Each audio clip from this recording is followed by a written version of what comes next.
जय हो माता शीतला की। नमस्कार दोस्तों, आप सबों का स्वागत है एक बार फिर से मेरे चैनल जय श्री राम पर।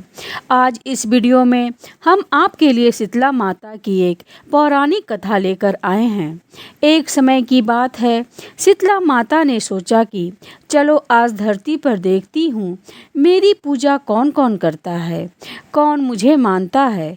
ऐसा सोचकर शीतला माता धरती पर राजस्थान की डुमरी गांव में आई।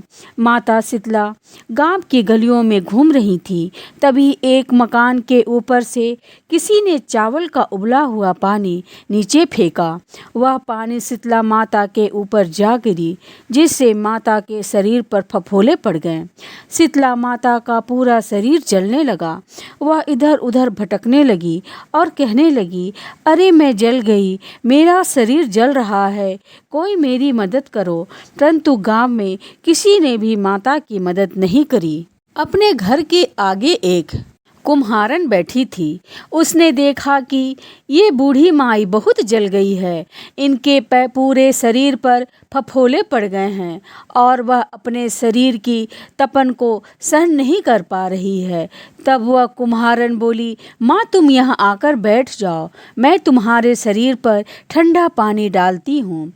फिर उस कुम्हारन ने माई पर एक घड़े से ठंडा ठंडा पानी डाला और बोली, माँ मेरे घर में रात की बनी रबड़ी रखी है, वह खा लो। फिर जब बूढ़ी माई ने वह ठंडी रबड़ी और दही खाया तो उसके शरीर को ठंडक मिली। तब वह बोली, बेटी मेरे सर में जुएं देख दे।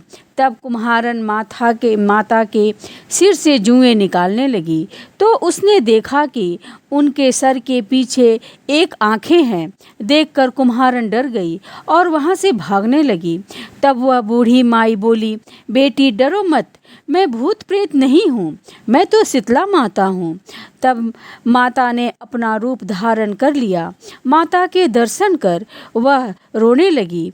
माता ने कहा, तुम क्यों रो रही हो? कुम्हारन ने हाथ जोड़कर माता से बोली, हे माता, मेरे घर में चारों तरफ दरिद्रता है, आपको कहाँ बिठाऊं? मेरे घर में ना कोई चौकी है और ना ही आसन।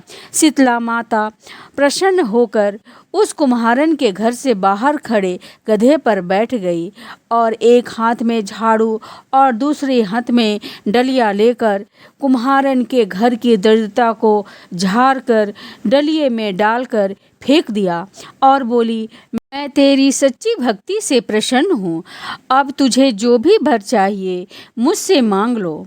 तब कुम्हारन हाथ जोड़कर बोली, माता आप इस गांव में स्थित होकर रहिए। जिस प्रकार से आपने मेरी घर की दरिद्रता दूर करी है, उसी प्रकार जो भी आपके आषाढ़ मास की अष्टमी पर श्रद्धा पूर्वक भक्ति भाव से आपकी पूजा करे, आपको ठंडा जल और ठंडा भोजन का भोग लगाए, उसके घर की दरिद्रता आप स्वयं दूर करें। माता ने उसे तथा अस्तु कहा और बोली, तू इस घड़े का जल अपनी झोपड़ी पर छिड़क लेना। कल सारे नगर में आग लगेगी लेकिन तेरी झोपड़ी नहीं जलेगी। ऐसा कहकर माता अंतर्ध्यान हो गई। कुम्हारन ने ऐसा ही किया। रात में सारी नगरी में आग लग गई लेकिन कुम्हारन का झोपड़ी बच गया। यह देखकर नगर के राजा ने कुम्हारन को बुलवाया और उससे पूछने लगे, कुम्हारन सारे नगर में आग लगी लेकिन तेरी झोपड़ी कैसे बच गई? तब कुम्हारन ने राजा को शीतला माता की कृपा की सारी बातें बता दी और बोली, मुझ पर शीतला माता की कृपा हुई है। उस दिन राजा ने पूरे नगर में ऐलान करवा दिया कि अब से शीतला अष्टमी के दिन किसी भी घर में चूल्हा नहीं जलेगा और घर घर में बासी भोजन का शीतला माता का भोग लगेगा।